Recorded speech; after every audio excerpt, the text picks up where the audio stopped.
ये ब्रह्मास्त्र का 16वां वीडियो है। चलिए शुरू करते हैं।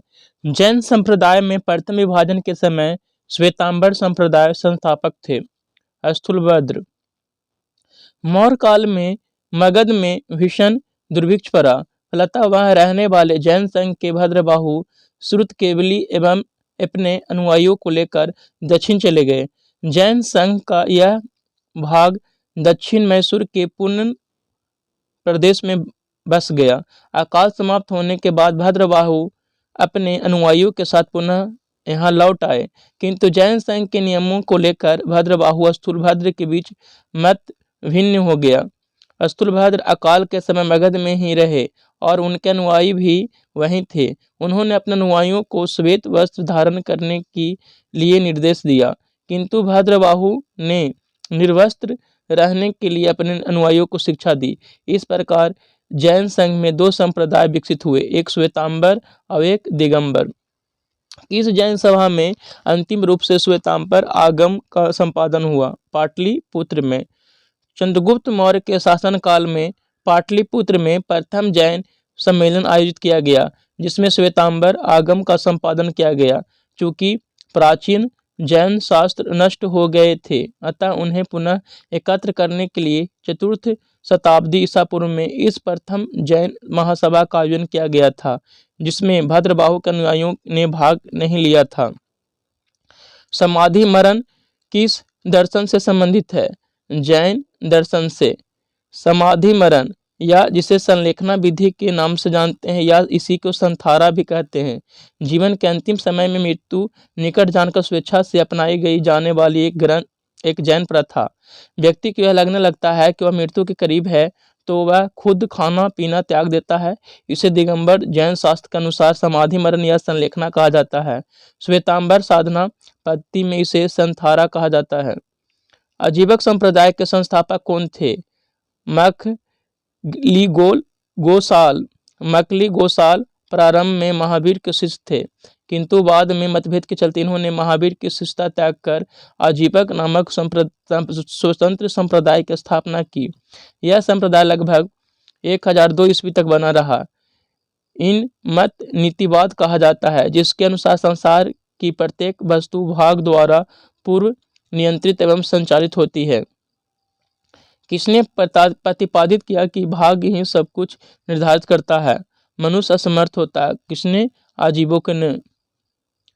चलिए नेक्स्ट प्रश्न है आजीविकों ने। चलिए नेक्स्ट प्रश्न है, संप्रदाय जो नियति के अटलता पर विश्वास करता था वो कौन था? तो आजीवक संप्रदाय। बराबर की गुफाओं का उपयोग किसने आश्रय गृह के रूप में किया? किसने किया? आजीविकों ने। मौर्य युग में पर्वत गुफाओं को काटकर निवास स्थानों बनाने की कला का पूर्ण विकास हुआ। अशोक तथा उसके पौत्र दशरथ के समय बराबर तथा नागोर्जनी पहाड़ियों को काटकर आजीविकों के लिए आवास बनाए गए थे। अशोक के समय बराबर पहाड़ियों की गुफाओं में सुदामा की गुफा तथा कर्ण चौपर नामक गुफा सर्व प्रसिद्ध है। उत्तर प्रदेश में बौद्ध एवं जैनियों द्वारा दोनों की प्रसिद्ध तीर्थस्थली कौन है? कौशाम्बी। इलाहाबाद के दक्षिण पश्चिम में लगभग 33 मील की दूरी पर स्थित कोसम नामक स्थान की प्राचीन काल का कौशाम्बी था। वैदिक एवं जैन साहित्य में अनेक बार कौशाम्बी का उल्लेख हुआ है। पुराणों के अनुसार हस्तिनापुर के राजा निचुछु ने हस्तिनापुर की गंगा के प्रवाह में बह जाने के बाद इस नगर की स्थापना करवाई थी। जैन ग्रंथ के अनुसार कुशाम नामक वृक्षों की अधिकता के कारण इस नगर का नाम कौशाम्बी पड़ा। ये नगर जैन तथा बौद्ध दोनों की प्रसिद्ध तीर्थस्थली है। महात्मा बुद्ध ने इस नगर में जाकर कई बार धर्मोपदेश दिया था, लोगों को अपना शिष्य बनाया। यहाँ अनेक विहार थे। सर्वप्रमुख घोषित राम विहार था, जिसका निर्माण श्रेष्ठी घोषित ने करवाया था। श्रवणबेलगोला में गोमतेश्वर की विशाल प्रतिमा किसने स्थापित कराई थी? चामुंड राय ने। महान धार्मिक घटना महामस्तभिषेक निम्नलिखित में किससे संबंधित है और किसके लिए? महाबाहुबली के लिए। महास्ताभिषेक जैन धर्म का एक महत्वपूर्ण उत्सव है जो 12 वर्ष के अंतराल पर कर्नाटक राज्य के श्रवणबेलगोला में आयोजित किया जाता है। यहाँ पर भगवान संत गोमतेश्वर बाहुबली की 18 मीटर ऊंची मूर्ति स्थापित है। वर्ष 2006 में महामस्तभिषेक हो चुका है, जो अब वर्ष 2018 में होगा। चलिए नेक्स्ट प्रश्न है, सूर्य का प्रकाश हमारे पास लगभग कितने समय पहुंचता है? 8.3 मिनट में। सूर्य का प्रकाश पृथ्वी पर पहुंचने में 8.3 मिनट का समय लगता है। चंद्रमा का प्रकाश पृथ्वी तक पहुंचने में 1.3 सेकेंड का समय लगता है। तारों का रंग किस पर निर्भर करता है? तापमान पर। तारों का रंग तापमान के ऊपर निर्भर करता है। जो तारा जितना नया होगा उसका ताप उतना ज़्यादा होगा। मंगल ग्रह के कितने चंद्रमा हैं? 2। कितने चंद्रमा हैं? 2। मंगल ग्रह के 2 चंद्रमा हैं, यानी उपग्रह हैं। 2 उपग्रह फोबोस और डेमोस। मंगल ग्रह को सूर्य की परिक्रमा करने में 687 दिन लगते हैं। मंगल ग्रह को लाल ग्रह कहा जाता है। इसका रंग लाल आयरन ऑक्साइड के कारण होता है। सौर मंडल का सबसे बड़ा ज्वालामुखी ओलिपस मेसी इसी ग्रह पर स्थित है। बुध और शुक्र का कोई भी उपग्रह नहीं है। कोई भी उपग्रह नहीं है। बुध और शुक्र का कोई भी उपग्रह नहीं है। सबसे अधिक उपग्रहों की संख्या बृहस्पति की है। पृथ्वी का एकमात्र उपग्रह चंद्रमा है। सौर मंडल का सबसे छोटा ग्रह कौन है? तो कौन है? बुध। सौर मंडल का सबसे छोटा ग्रह बुध है। प्लूटो को बौना ग्रह की संज्ञा प्राग सम्मेलन अगस्त 2006 ईस्वी में दिया गया। इसके बाद बुध सबसे छोटा ग्रह सौरमंडल का है। बुध सूर्य के सबसे निकट का ग्रह है। बुध के क्षेत्र में चुंबकीय क्षेत्र है। बुध सूर्य की परिक्रमा सबसे कम समय में पूरी करता है। बुध के पास कोई उपग्रह नहीं है। किस ग्रह के एक चंद्रमा का नाम गैनीमेड है? तो बृहस्पति के। गैनीमेड चंद्रमा बृहस्पति का है। गैनीमेड सौरमंडल का सबसे बड़ा उपग्रह है। टाइटन शनि का चंद्रमा है। टाइटन दूसरा सबसे बड़ा उपग्रह है। फोबोस एवं डिमोस मंगल का चंद्रमा है। शनि का टाइटन उपग्रह बुध के लगभग बराबर है। शनि का फोबे नामक उपग्रह कक्षा के विपरीत दिशा में परिक्रमा करता है। चलिए नेक्स्ट प्रश्न है, शब्द विषुव संदर्भित करता है दिन और रात एक समान अवधि के होते हैं। शब्द विषुव संदर्भित करता है दिन और रात एक समान अवधि के होते हैं। रात में सबसे चमकीले तारे कौन हैं? कौन है? सीरियस। रात में आकाश में सबसे चमकीले तारे सीरियस हैं। पृथ्वी के सबसे निकटतम तारा कौन है? सूर्य। पृथ्वी के समीप महत्वपूर्ण तारा अल्फा सेंचुरी 4.3 प्रकाश वर्ष दूरी पर है। साइरस सबसे चमकीला तारा है। निम्नलिखित में से किसे एक टूटा हुआ तारा कहना उपयुक्त है? कौन है? अंश एवं अवशेष। अंश एवं अवशेष फ्रैगमेंट एवं डेबेरिज को एक टूटा हुआ तारा कहना उपयुक्त है।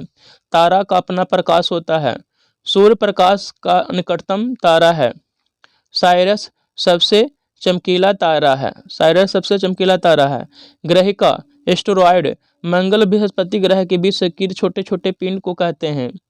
खगोलीय लीप वर्ष को मापा जाता है किसमें? प्रकाश वर्ष में। खगोलीय लीप प्रकाश वर्ष को प्रकाश वर्ष में मापा जाता है। एक प्रकाश वर्ष में 9.46 × 10⁻15 मीटर होता है। एक पारसेक बराबर होता है 3.26 प्रकाश वर्ष के। एक प्रकाश वर्ष 3.08 × 1016 मीटर के बराबर होता है। पृथ्वी सूर्य की परिक्रमा 365.6 घंटा में एक बार में करता है। इसके कारण प्रत्येक चौथा वर्ष लीप वर्ष कहलाता है। लीप वर्ष में फरवरी 29 दिनों का होता है। नॉटिकल माइल समुद्री लंबाई को माप है। एक नॉटिकल मील 1.85 मील के बराबर होता है। नुस्टार NUSTAR अंतरिक्ष आधारित एक्सरे टेलीस्कोप की मदद से कृष्ण बीवर का गहन सर्वेक्षण किया जाता है। चलिए नेक्स्ट प्रश्न है, संविधान का कौन सा भाग नागरिकता के प्रावधानों से संबंधित है? नागरिकता का उल्लेख संविधान के भाग 2 में किया गया है। भाग 2 में नागरिकता अनुच्छेद 5 से 11, भाग 3 में मौलिक अधिकार अनुच्छेद 12 से 35 और भाग 4 में नीति निर्देशक तत्व अनुच्छेद 36 से 51 में वर्णन किया गया है। भाग 5 में संघ के शासन के बारे में अनुच्छेद 52 से 151 तक वर्णन किया गया है। भारतीय संविधान नागरिकता देता है जन्म के आधार पर, निवास के आधार पर, देशीकरण नेचुरलाइजेशन के आधार पर देता है। उपयुक्त सभी। नागरिकता अधिनियम 1955 के आधार पर नागरिकता प्राप्त करने का 5 माध्यम का उल्लेख करता है। जन्मजात, वंशानुगत, पंजीकरण, देशीकरण और विदेशी राज्यों के विलय के आधार पर। संविधान के प्रारंभ होने के बाद किस अधिनियम में नागरिकता पाने और गंवाने संबंधी प्रावधान किया गया है? नागरिकता अधिनियम 1955 में। अनुच्छेद 11 के आधार पर नागरिकता से संबंधित विधि बनाने का अधिकार संसद को प्राप्त है और संसद ने सर्वप्रथम नागरिकता अधिनियम 1955 में तैयार किया, जिसमें नागरिकता को प्राप्त करने का 5 माध्यम बतलाया गया है। केंद्र सरकार की नर्सरी स्कूल योजना किससे संबंधित है? युवा मन में पर्यावरण के प्रति जागरूकता पैदा करना से संबंधित है। भारतीय संविधान का अनुच्छेद 343 किसके बारे में है? कार्यकालीन भाषा के रूप में हिंदी होगा। अनुच्छेद 343 भारत की राजभाषा हिंदी होगी, जिसकी लिपि देवनागरी होगी। बीजी खेर के नेतृत्व में बनाया गया राजभाषा आयोग की सिफारिश से अनिश्चित काल तक के लिए अंग्रेजी को सरकारी कामकाज की भाषा स्वीकार किया गया। अनुच्छेद 80 के आधार पर राज्यसभा, अनुच्छेद 81 के आधार पर लोकसभा का संरचना अर्थात सीटों की संख्या निर्धारित किया गया। अनुच्छेद 370 के आधार पर जम्मू कश्मीर को विशेष राज्य दर्जा प्राप्त दिया गया है। मौलिक अधिकार। चलिए मौलिक अधिकार के बारे में देख लेते हैं। संविधान के भाग 3 में मौलिक अधिकार के बारे में वर्णन किया गया है। अनुच्छेद 12 से 35 तक मौलिक अधिकार का वर्णन किया गया है। वर्तमान मौलिक अधिकार की संख्या 6 है। मूल संविधान में मौलिक अधिकार 7 थे। समता का अधिकार अनुच्छेद 14 से 18 में। स्वतंत्रता का अधिकार अनुच्छेद 19 से 22 में। शोषण के विरुद्ध अधिकार अनुच्छेद 23 से 24 में। धार्मिक स्वतंत्रता का अधिकार अनुच्छेद 25 से 28 में। शिक्षा एवं संस्कृति का अधिकार अनुच्छेद 29 से 30 में। संवैधानिक उपचारों का अधिकार अनुच्छेद 32 में वर्णन है। मौलिक अधिकारों के अंतर्गत कौन सा अनुच्छेद बच्चों के शोषण से संबंधित है? अनुच्छेद 24। अनुच्छेद 24 14 वर्ष तक बालकों को कार्य पर नहीं लगने का अधिकार। अनुच्छेद 17 में अस्पृश्यता का अंत। अनुच्छेद 19 वाक स्वतंत्रता एवं अन्य 5 अधिकार दिए गए हैं। अनुच्छेद 23 में बाल श्रम एवं मानव अंगों के व्यापार पर प्रतिबंध है। कौन सा मूल अधिकार विदेशी नागरिकों को प्राप्त नहीं है? कौन नहीं है? अभिव्यक्ति स्वतंत्रता का अधिकार। अनुच्छेद 19 के काम में वाक स्वतंत्रता सिर्फ भारतीय नागरिक को ही प्राप्त है, यह विदेशी नागरिक को प्राप्त अधिकार नहीं है। मौलिक अधिकार का अनुच्छेद 14 विधि के समक्ष समता का अधिकार। अनुच्छेद 21 में प्राण एवं दैहिक स्वतंत्रता का अधिकार। अनुच्छेद 20 एक अपराध के लिए एक बार ही दंड प्राप्त करने का अधिकार दिया गया है। चलिए अगला प्रश्न है, शरीर में बलशाली पेशी पाई जाती है कहाँ? सबसे मजबूत हड्डी किसमें होती है? तो जबड़े में। वाह कर्ण का कठोर लचीला भाग बना होता है किससे? उपास्थि कार्टिलेज से। किससे बना होता है? कार्टिलेज से। वाह कर्ण का कठोर लचीला भाग उपास्थि कार्टिलेज का बना होता है। उपास्थि का निर्माण कंकाली संयोजी उत्कोच से होता है। यह अर्ध ठोस पारदर्शक एवं लचीला ग्लाइकोप्रोटीन से बने मैट्रिक्स से निर्मित होता है। अस्थि। बोन एक ठोस कठोर मजबूत संयोजी ऊतक है जो तंतुओं एवं मैट्रिक्स का बना होता है। मैट्रिक्स में कैल्शियम और मैग्नीशियम के लवण पाए जाते हैं। मांसपेशी एवं अस्थि को जोड़ को टेंडन कहते हैं। अस्थि से अस्थि जोड़ को लिगामेंट कहते हैं। मानव के रक्त का समान पीएच मान 7.4 होता है। मानव के रक्त का समान पीएच मान 7.4 होता है। अम्लीय घोल का पीएच मान 7 से कम होता है। उदासीन घोल का पीएच मान 7 होता है। क्षारीय घोल का पीएच मान 7 से अधिक होता है। अधिक समय तक किसी व्यक्ति में रक्तस्राव ब्लीडिंग रुकता नहीं है तो इसका कारण निम्नलिखित की कौन सा एक दोष हो सकता है? तो बिम्बाणु थ्रोम्बोसाइट। अधिक समय तक किसी व्यक्ति में रक्तस्राव रुकता नहीं है तो इसका कारण थ्रोम्बोसाइट है। ब्लड में ब्लड प्लाज्मा 55% होता है। इसका रंग हल्का पीला होता है। इसमें 90% जल और 10% कार्बोहाइड्रेट, प्रोटीन, फैट, मिनरल्स आदि पाए जाते हैं। लिम्फोसाइट एक प्रकार का WBC है जो बॉडी में एंटीबॉडी का निर्माण करता है। एंटीबॉडी प्रोटीन है जो रोगों से लड़ने की क्षमता रखता है। चलिए एक प्रश्न है, रुधिर दाब का नियंत्रण करता है कौन? एड्रिनल। रुधिर दाब का नियंत्रण एड्रिनल ग्रंथि करता है। एड्रिनल मेडुला द्वारा एड्रेनलिन हार्मोन स्रावित होता है। इसे इमरजेंसी हार्मोन भी कहते हैं। एड्रेनलिन को यूरो हार्मोन भी कहा जाता है। यह ग्लाइकोजन को ग्लूकोज में परिवर्तित कर तत्कालिक ऊर्जा प्रदान करता है। एड्रिनल ग्लैंड को इमरजेंसी ग्लैंड भी कहते हैं। थायराइड ग्लैंड में थायरोक्सिन नामक हार्मोन स्रावित होता है। इसकी कमी से क्रेटिनिज्म रोग होता है। इस रोग में मनुष्य का शारीरिक एवं मानसिक विकास रुक जाता है। 30 वर्ष का व्यक्ति 5 वर्ष का बच्चा जैसा दिखाई देता है। रुधिर का थक्का जमने के लिए आवश्यक कौन है? तो कौन है? कैल्शियम। रुधिर का थक्का क्लॉट जमाने के लिए कैल्शियम आवश्यक है। रक्त में प्लाज्मा सबसे अधिक होता है। रक्त के प्लाज्मा सबसे अधिक कौन होता है? तो जल होता है। रक्त के प्लाज्मा सबसे अधिक जल पाया जाता है। रुधिर में एंटीस्कंदन पदार्थ मिलाया जाता है, सोडियम ऑक्जेलेट। रुधिर एंटीस्कंदन पदार्थ के रूप में सोडियम ऑक्जेलेट का प्रयोग होता है। शरीर में सबसे अधिक पाया जाने वाला ऊतक कौन है? संयोजी ऊतक। शरीर में सबसे अधिक पाया जाने वाला ऊतक संयोजी ऊतक है, कनेक्टिव टिश्यू। संयोजी ऊतक विभिन्न अंगों और ऊतकों से संबंध रखता है। एपिथेलियल टिश्यू ऊतक अंगों की बाहरी परत तथा आंतरिक अंगों की भीतरी सतह का निर्माण करती है।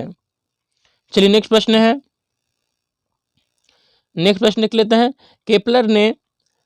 केपलर ने खोज कर ज्ञात किया कि ग्रहों की परिक्रमा की कक्षाओं की आकृति दीर्घवृत्तीय है।